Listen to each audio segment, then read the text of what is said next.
Hi folks, welcome back to the channel. Thank you for joining me again.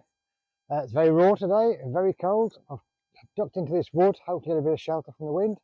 Very quickly, today I want to talk to you about a scam that hit us a few years ago. It's appearing again online. Some of the forums are talking about it, so it's doing the rounds again. It got us on eBay. It's not specific to eBay, but any online platform like that potentially could be hit. So I thought if I give you the heads up how it works, hopefully you don't get hit by it, but if you do, you know what to do to go and investigate. I don't think there's an official name for this scam, but I'm going to refer to it as the postcode scam because that is the essence of how it works. Now, a few years ago, we bought some stuff on eBay. We did a bit of due diligence, as you do when you're buying things. I got a bit of sunshine. A bit of due diligence, as you do. We found a seller that had some feedback. When the address came back to a responsible looking address, etc, etc, so it all looked justified, and the item we were buying was typical sort. We did the cheapest available, as you do often on eBay, and placed the order. A few days later we got a notification through saying well done, the item's been delivered, except it hadn't been. No, I was in all day where the delivery address, and no one had been there and delivered anything. So I was instantly suspicious at that point. Now, it's not uncommon for a similar address nearby to get our post. So my first move was to go and check to see if that was correct. And at that point, I could actually check on the app to see where it had been delivered to, and as far as the app was concerned, it had been delivered to my location. That was even more puzzling to me. The obvious thing was maybe there was an error in the address and I should therefore go and talk to some of the, bear in mind I had it sent to my business address where I was most days.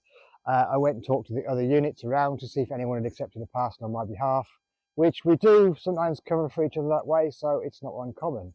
I went out and visited each of them as I could find them and asked if they had indeed taken in a package, and all of them said no, they hadn't.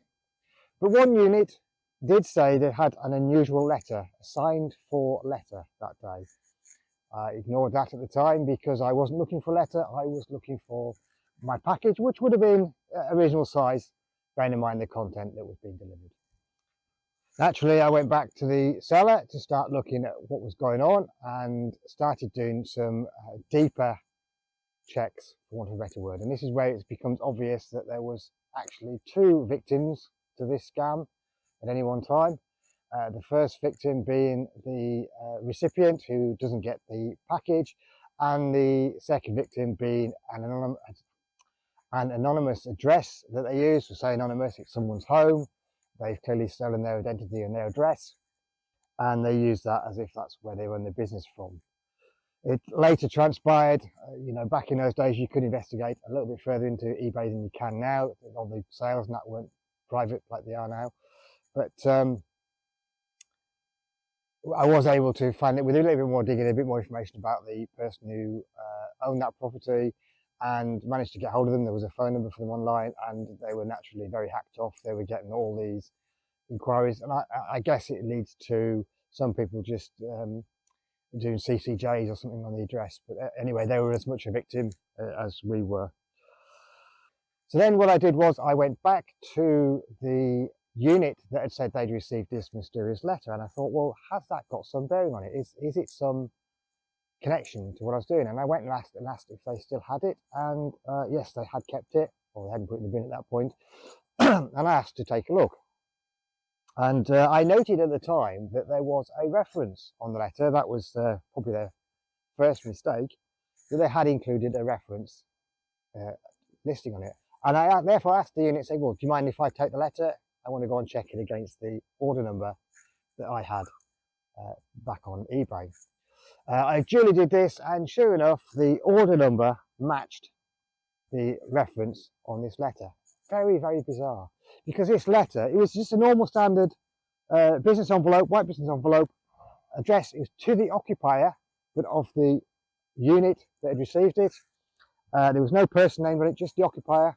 It was a signed for letter, so they had to physically sign for it, and they're not always there, which is even more bizarre. But on this occasion, they signed for it, and inside was an A4 sheet of paper with nothing but a couple of lines carelessly typed onto it. It wasn't even straight. It was very childlike English. It wasn't even proper English, but thanking them for their purchase to that extent. So it looked like it had been written by a 4-year-old on a typewriter. It was that bad. It was horrendous. But clearly there was this reference which related to my purchase.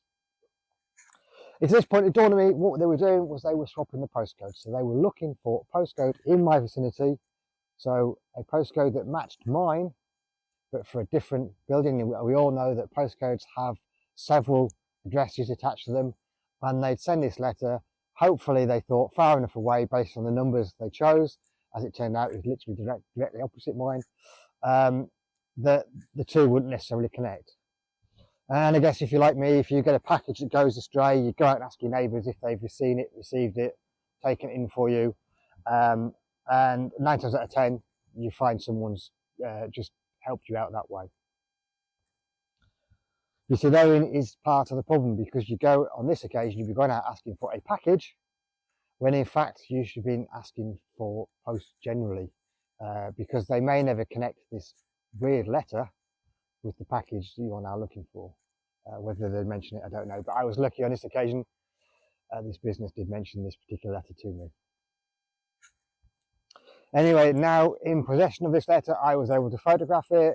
It took me several days of to and fro with eBay to actually prove that no, it hadn't been delivered. This was a scam. And indeed, again, as I said, I was able to do some more research on eBay. I was able to find about half a dozen other business sites they'd set up, pages on eBay to sell things from the same group. There was a pattern to how they set them up. What they were doing was they were setting them up over long periods of time, these business pages on eBay, these sales pages. And so they let them gain a bit of history, using them occasionally over a period of time, so they weren't naturally suspicious of being a completely new page when they started using it. But then what they were doing when they started to use it was they would fill it with all sorts of items that a lot of these large warehouses sell, the stuff they buy cheap from all over the world and push it out. They'd buy list all these items on it. I didn't have any stock, of course. And invariably they'd pick the lowest price. So there'd always be 3, 5, 10 pence cheaper, whatever the item was, than any of the competition. So they would appear, if you did lowest price first, at the top. And then with the cultivation of the page they'd done over a longer period of time, it looked a bit more convincing at the cursory glance that we gave it. And this is how they were doing it. And as one business was discovered, and they got so much activity and so much fraud in it, shut that one down. They continue with the others. So there you go. In a nutshell, this is what I refer to as the postcode scam. As I say, I've seen it again mentioned in a few forums. It seems to be happening again. It's an absolute pain because it's so flipping awkward to find and prove if you're not aware of how it works and what you should be.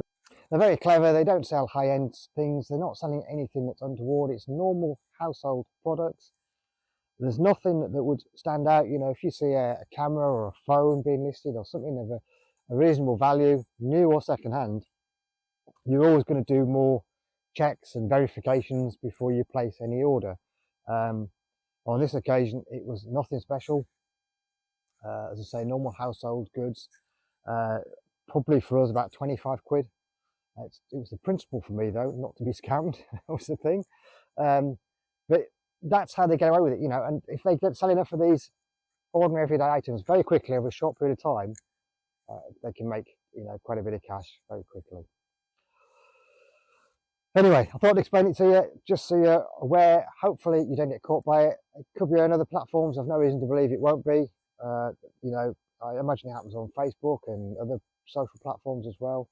So just something to be aware of. If you ever get suggested that you've ordered something and there's this confirmation of delivery and you've not got it, and your neighbours are saying they've not taken it neither, it might be worth going back and just checking if they've got any bizarre letters sent to them. Anyway, I've waffled enough. I hope this has been useful to you. I've been John at large, mostly in the woods today, but nevertheless at large.